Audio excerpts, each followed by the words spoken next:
जय श्री राम। भारत माता की, भारत माता की। ఇవాళ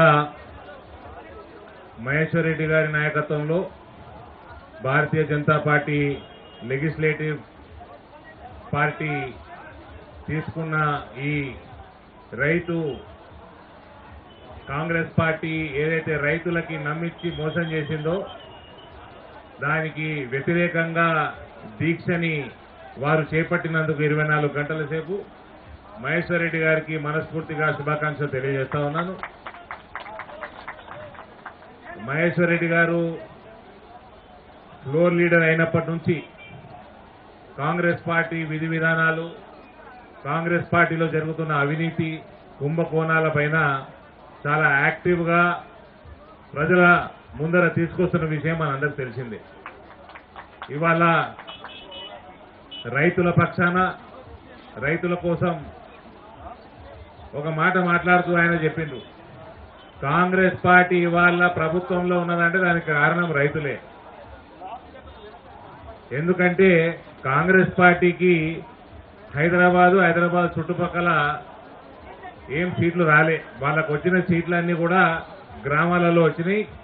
రైతులు వాళ్ళు ఇచ్చిన వాగ్దానాలు, నా చేతిలో చాలా కాయిదాలు ఉన్నాయని కూడా చాలా మంది అనుకుంటారు. ఇవన్నీ కాంగ్రెస్ మేనిఫెస్టో, ఇందులో ఉన్నాయని కొన్ని యాడ్ చేస్తాం. వాళ్ళకి ఇంత పొడు మేనిఫెస్టో ఇచ్చిండ్రు, రైతులను మోసం చేసిండ్రు, మహిళలను మోసం చేసిండ్రు, యువతని మోసం చేసిండ్రు, ఎన్ఆర్ఐని మోసం చేసిండ్రు. ఇవాళ గద్దెనెక్కి అందరిని మర్చిపోయి, అన్ని వాగ్దానాలు మర్చిపోయి గరీబోళ్ళ ఇల్లు కూలగొడతారు. ఒక 9 సంవత్సరాల పైన ప్రజాకంటక పాలన చూసినాం. అంటే అందులో కూడా చివరి 5 సంవత్సరాలు రెండో విడత ఎప్పుడైతే కేసీఆర్ ముఖ్యమంత్రి అయిందో ఇక అదైతే పూర్తిగా రాచరికం, దుర్మార్గపు పాలన.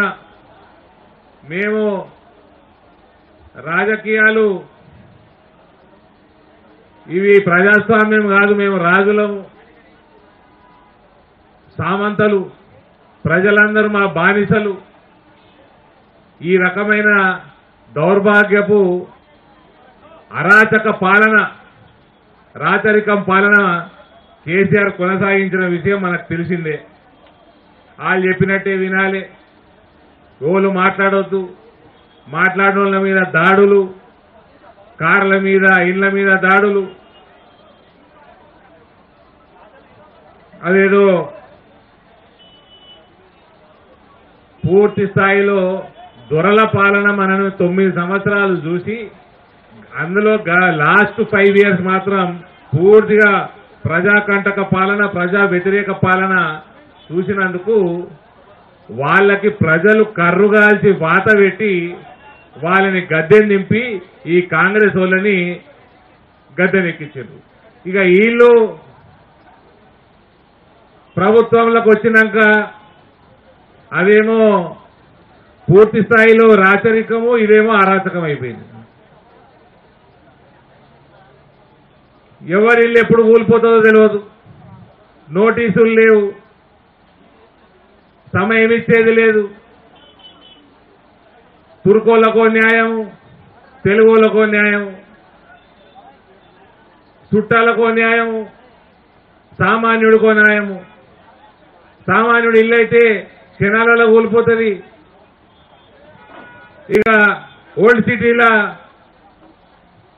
మైనారిటీలో దిక్కు పోయేది లేదు, అటు దిక్కు చూసేది లేదు.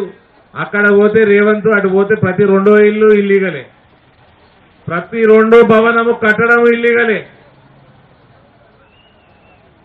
వీళ్ళు చేసిన వాగ్దానాలు అనేకం. అందులో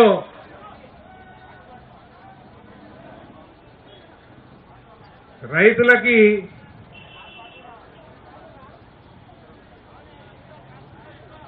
బోనస్ ఇస్తా అన్నాడు, రైతు బంధు పేరు మార్చి రైతు భరోసా చేస్తా అన్నాడు, రైతులకి 2 లక్షల రుణమాఫీ అన్నాడు. ఇవాళ అది ఉంటే ఇయ్యము, ఇది ఉంటే ఇయ్యము, నానా కండిషన్లను పెట్టి రైతు రుణమాఫీని ఒక జోక్గా మార్చేసిండు. కేవలం 25% రైతులకి రుణమాఫీ చేసి 80% రైతులకి పంగనామం పెట్టిండు. బోనస్ ముచ్చట లేదు. ఇవాళ అతి వర్షాలకు కానీ ప్రకృతి వైపరీత్యాలకు కానీ నష్టపోయిన రైతులకి ఎటువంటి సహాయం లేదు. ఇన్సూరెన్స్, క్రాప్ ఇన్సూరెన్స్ లేదు. ఒక పంట అగ్రికల్చర్ పాలసీ విధానం లేదు. ప్రపంచ స్థాయిలో ఇజ్రాయెల్ కానీ అమెరికా కానీ అవన్నీ పోయి చూడాల్సిన అవసరం కూడా లేదు రేవంత్. ఇక్కడ మనకి 20-30 కిలోమీటర్ ఎంత ఉంటుందన్నా గజ్వేల్లో కేసీఆర్ ఫామ్ హౌస్ 50-60 కిలోమీటర్లు ఉంటుందా? ₹1 కోటి సంపాదిస్తున్నట. ఎకరానికి ₹1 కోటి సంపాదిస్తున్నట. అస్పరాగస్, అవకాడో, రకరకాల పంటలు అసలు 2014 నుంచి 24 దాకా రేవంత్ నీ చేతుల ప్రభుత్వం ఉన్నది. కేసీఆర్ ఎకరానికి ఎంత సంపాదిస్తున్నాడు? జర రైతులకి టూరిజం చేపియాడ. కేసీఆర్ మొదటి విడత ముఖ్యమంత్రి ఉన్నప్పుడు మా అంకాపూర్కి పంపిస్తుండే రైతు డెలిగేషన్లని. ఇట్లా ఎట్లా చేస్తారు చూడు, అంకాపూర్ వాళ్ళు బ్రహ్మాండమైన వ్యవసాయం చేస్తారని. అది కాస్త ఇప్పుడు రేవంత్ నాకు ఒక సజెషన్, నా రిక్వెస్ట్, ఒక ఆల్ పార్టీ డెలిగేషను, ఆఫీసర్లు, రైతు నాయకులు, రైతు కూలీలు వీళ్ళందరినీ కూడా అధ్యయనం చేయడానికి కేసీఆర్ ఫామ్ హౌస్ కి డెలిగేషన్లు పంపిద్దాం. ఎకరానికి ₹1 కోటి ఎట్లా సంపాదిస్తున్నాడు, ఏమేం పంటలు వేస్తున్నాడు, భూసారం ఎట్లా పెంచుతున్నాడు, మార్కెటింగ్ ఎట్లా చేస్తున్నాడు, ఇవన్నీ కూడా దయచేసి రేవంత్కి నాకు మనస్ఫూర్తిగా నేను సజెస్ట్ చేస్తా ఉన్నా. ఇవన్నీ మన రైతుల కోసం, రైతుల భవిష్యత్తు కోసం, రైతులకు ఒక స్టేబుల్ ఇన్కమ్ ఉండాలి, స్టెబిలిటీ రావాలి రైతులకి. ఎంతసేపు కేసీఆర్ పాలన మస్తు కథలు చెప్పిండండి కేసీఆర్. భూసార పరీక్షలు చేస్తా అన్నాడు. కోఆర్డినేట్స్, లాటిట్యూడ్స్, లాంగిట్యూడ్స్ కలిపి కోఆర్డినేట్స్ ఇచ్చి బ్రహ్మాండమైన పంటలు, ఏ పంటలు తెలంగాణలో పండితే మొత్తం ఒక సైంటిఫిక్ అనాలిసిస్ చేసి, అసలు కేసీఆర్ మాటలు మాట్లాడితే కేసీఆర్ దిగిపోయినాక కేసీఆర్ స్పీచ్లు మిస్ అవుతున్నాం మనం చాలా. ఏ మాట కా మాట. కేసీఆర్ నడిపిన రోజులు, ఉద్యమం నడిపిన రోజులు పులి కాస్త పోరగాలు చేయబట్టి పిల్లి తయారైంది. కేసీఆర్ మాట్లాడితే రైతులు కానీ ప్రజలు కానీ అందరూ కూడా నమ్మిండ్రు. 10 ఏళ్లు గద్దెనెక్కించిండ్రు. ఇవాళ పిల్లల అవినీతికి కేసీఆర్ బలైపోయిండు, కేసీఆర్ పార్టీ బలైపోయింది. మళ్ళా ఆ పార్టీ లేచేది లేదు, పెట్టేది లేదు. ఈ రేవంత్ ముఖ్యమంత్రి అయిండు. ఈయన అయినాక కూడా రైతులని మొత్తం విస్మరించడం జరుగుతున్నది. సంవత్సరం దగ్గరకు వచ్చింది. ఈ కేసీఆర్ ఉన్నప్పుడేమో వరి తప్ప వేరే పంట వేయొద్దు, రైతులందరూ మనకు బానిసలుగా బతకాలి, ప్రభుత్వం కొంటేనే వాళ్ళకు పైసలు రావాలి, కొనుగోలు కేంద్రాల కోసం రైతులు వేచి చూడాలి. ఈ రకంగా ఉంటుందా అండి బంగారు తెలంగాణ అని? బంగారు తెలంగాణ తెచ్చుకున్న వాళ్ళు కేసీఆర్కి సపోర్ట్ చేయని వాళ్ళు ఉన్నారు. అయిడ ప్రతి ఒక్కరు సపోర్ట్ చేసిండ్రు, పార్టీలకు అతీతంగా సపోర్ట్ చేసిండ్రు. నట్టేట పోరాళ్ళ కోసం నట్టేట ముంచిండు తెలంగాణ అని కల్వకుంట్ల చంద్రశేఖరరావు. ఇవాళ వీళ్ళొచ్చి వీళ్ళు అదే బాట పట్టిరు. మళ్ళా మా దగ్గర నిజామాబాద్ పోతే పాకాల అని ఉమ్మడి నిజామాబాద్ జిల్లాలో ఒక ప్రాంతం ఉంటుంది. ఆడ 24 గంటలు 12 నెలలు సంవత్సరంలో చలి పెడుతుంది. అక్కడ యాపిల్ వండియొచ్చు, కాఫీ వండియొచ్చు, రకరకాల మిరియాలు వండియొచ్చు. ఇవన్నీ ఒక అగ్రికల్చర్ పాలసీ లేకపోయే. అదే కేసీఆర్ విధానమే కొనసాగుతున్నది, నమ్మిచ్చి మోసం చేసే విధానమే కొనసాగుతున్నది.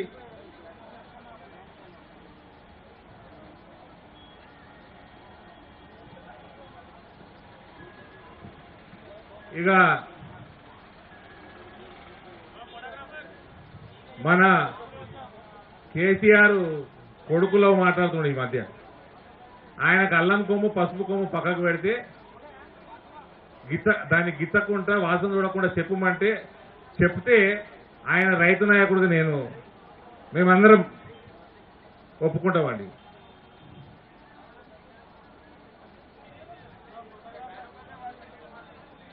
తెలంగాణకి జాతిపిత కావాల్సిన కేసీఆర్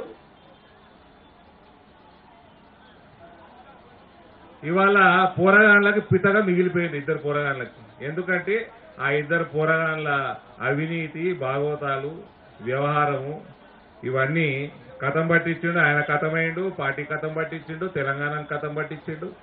అదే రకంగా ఈ కాంగ్రెస్ పార్టీ ముందుకు పోతా ఉన్నది. ఈ కేసీఆర్ పార్టీ ఎక్స్పైరీ అయిపోయిన మెడిసిన్, అది ఎక్స్పైరీ అయిపోయిన మెడిసిన్ విషం కంటే డేంజర్ అది. కాబట్టి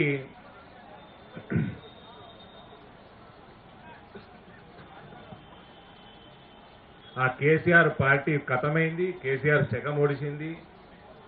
పులికి ఇద్దరు పిల్లులు పుట్టినరు, ఆ పిల్లులు అవినీతిలో కూరుకుపోయినరు, జైల్లో పడుతున్నారు, జైల్లో బయటకు వస్తున్నారు, బెయిల్ మీద ఉంటున్నారు. ఈ రాష్ట్రంలో మనకి రైతు రాజ్యం రావాలంటే మనకు భారతీయ జనతా పార్టీ తప్ప వేరే ఆస్కారం లేదు. కాంగ్రెస్ ప్రభుత్వం వచ్చి దాదాపు సంవత్సరం అవుతా ఉన్నది. ఒక కన్స్ట్రక్టివ్ అపోజిషన్ ఎంపీగా నేను సజెస్ట్ చేస్తా ఉన్నా, దయచేసి ఒక అగ్రికల్చర్ పాలసీ తీసుకురండి. సాయిల్ టెస్టింగ్ చేపియండి. ఇంపోర్ట్స్ తెలంగాణ విదేశాల నుంచి ఏమేమి ఇంపోర్ట్ చేసుకుంటున్నదో, ఇవాళ డ్రాగన్ ఫ్రూట్ కానీ, అవకాడో కానీ, ఇటువన్నీ అన్ని ఇంపోర్ట్ చేసుకొని ఇక్కడ పండించే ఆస్కారం కూడా ఉన్నది. డ్రాగన్ ఫ్రూట్ పండుతున్నది కూడా మా ప్రాంతంలో. ఇటువంటి పంటలకి మోటివేట్ చేయండి, ఇన్సెంటివైజ్ చేయండి. దేశ ఆర్థిక వ్యవస్థకి ఉపయోగపడతాము, మన రాష్ట్రం కూడా ఉపయోగపడుతుంది. ఈ రకమైన ఒక పాలసీ తోటి ముందుకు పోతే బాగుంటుందని కోరుకుంటూ ఒకసారి యాడ్ చేస్తా రేవంత్కి.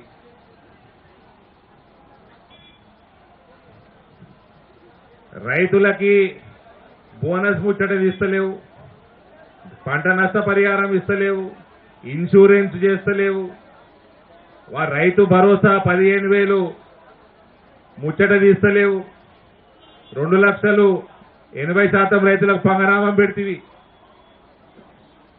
డ్రిప్ ఇరిగేషన్, వాటి మీద కేంద్రం నుంచి వచ్చిన ఎస్సీ ఎస్టీలకైతే 100% సబ్సిడీ, ఇతరులకు కూడా సబ్సిడీ. దాన్ని ముచ్చట తీస్తలేవు.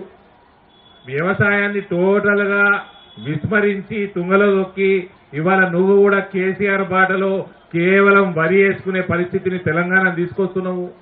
ఈ రకంగా కాకుండా ఒక సైంటిఫిక్ అప్రోచ్ తోటి ముందుకు పోవాలి అని మేము సజెస్ట్ చేసుకుంటూ మీకు ఇది ఈయన 6 గ్యారెంటీలు, Mahalakshmi financial assistance of 2,500 for women of Telangana, ఇది దాని గురించి ఏంది పరిస్థితి అంటే అప్లికేషన్ డేట్ కూడా అనౌన్స్ చేయాలి ఇయ్యాలటి వరకు. మహిళలందరూ వినాలి. రైతు భరోసా ఇయ్యాల ఏంది పరిస్థితి. Congress party in it's election manifesto had pledged to increase assistant amount to ₹7,500 per acre per season, promising 15,000 across 2 seasons. ఇవాళ పరిస్థితి ఏంటంటే రైతు భరోసా కాదు, రైతు బంధు కూడా చక్కగా వస్తలేదు. Rythu Bharosa has not been disbursed to farmers and therefore affected its agriculture produce. బంధు లేదు, భరోసా లేదు, 2 వీక్ని. గృహ జ్యోతి, the Congress party had promised for providing free electricity up to 200 units to all eligible households. ఇప్పుడు ఏమంటాడు, పాత బకాయిలు కట్టేస్తే అప్పుడు ఇస్తారట. వాళ్ళు కట్టేది లేదు, ఈయన ఇచ్చేది లేదు. అటు ఓల్డ్ నీ బకాయిలలో 90% రాష్ట్రంలో ఉన్న బకాయిలలో ఓల్డ్ సిటీలే ఉంటాయి. నీకు దమ్ము ధైర్యం ఉంటే పోయి వసూలు చేసుకురా పప్పు. ప్రతి దాంట్లో తురుకొనుకో న్యాయము, తెలుగొనుకో న్యాయము. ఇందిరమ్మ ఇల్లు, ఆ ఇందిరమ్మ చనిపోయి 7 ఆమె ఇప్పుడు కూడా శాంతంగా ఉండేది. ఆమె పేరు ఇప్పుడు కూడా బదనాం చేస్తున్నది. Eligible applicant with 250 square yard plot and land and financial assistance of rupees 5 lakh facilitate the construction of their own homes. నామకే వాస్తే 11 మార్చి 2024 నాడు అనౌన్స్ చేసిండు. ఈయనటి వరకు ఒక ఇల్లు కట్టింది లేదు, ఒక అప్లికేషన్ తీసుకున్నది లేదు, ఒకళ్ళకి పైసలు ఇచ్చింది లేదు. ఇక ప్రతిసారి మోసపోయేది యువతనే. యువ వికాసం అబ్బా ఇదైతే వింటే నాకు కూడా ఒకటైపోతుంది ఏంటండి ఇది విన్నాక. 5 lakh assistance for college students, Telangana International Schools in every mandal. The financial assistance card worth rupees 5 lakh will be provided to students, which can be used in payment of college fees, in addition to fee reimbursement. కేంద్రంకి వెళ్ళి వచ్చే fee reimbursement కాకుండా 5 లక్షలు ఇచ్చినట్ట card, credit card ఇచ్చినట్టు. Coaching fees, foreign college fees, overseas travel expenses, tuition fees, purchase of books and study materials, hostel fee, exam fee, skill development courses to buy laptops, research instruments and other education related expenditure. Telangana International Schools will be built in every mandal. ఆ కేసీఆర్ మండలకు ప్రతి మండలికి 100 పడకల hospital కట్టిండు, ఈయన international school కడతాడు.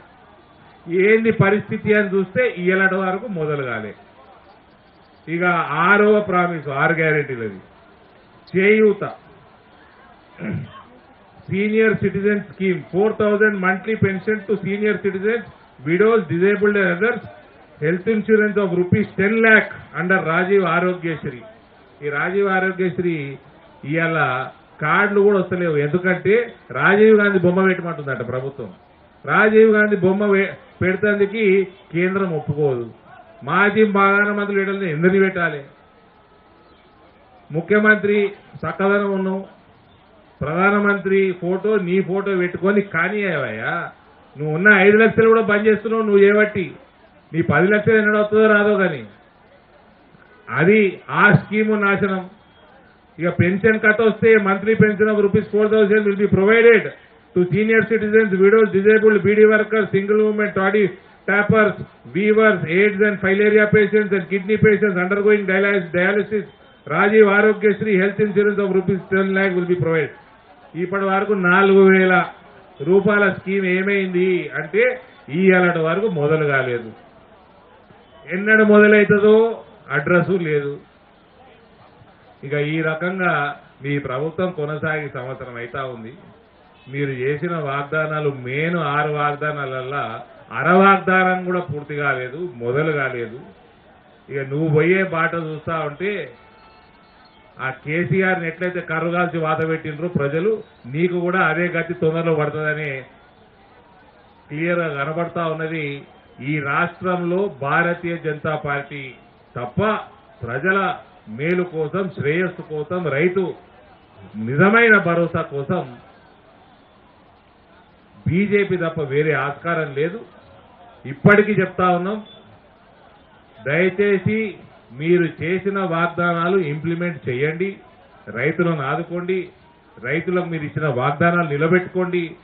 ఒక మంచి scientific approach తోటి అగ్రికల్చర్ పాలసీ తయారు చేయండి.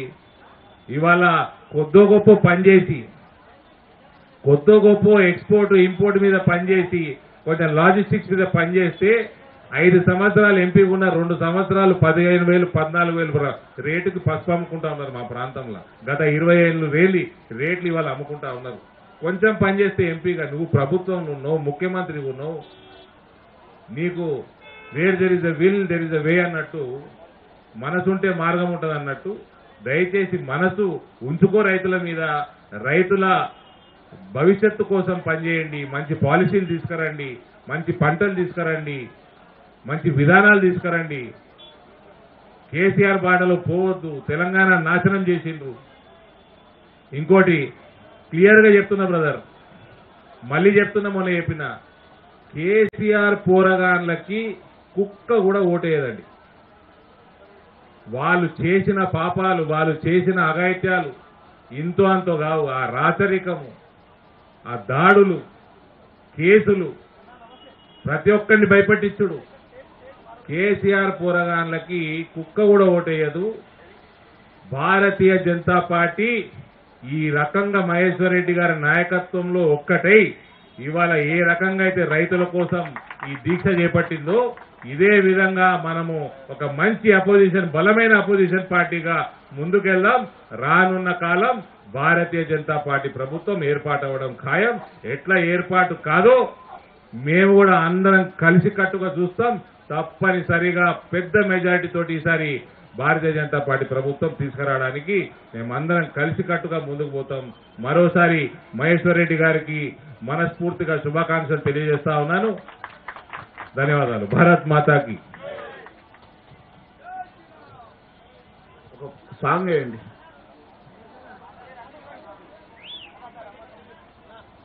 సాంగ్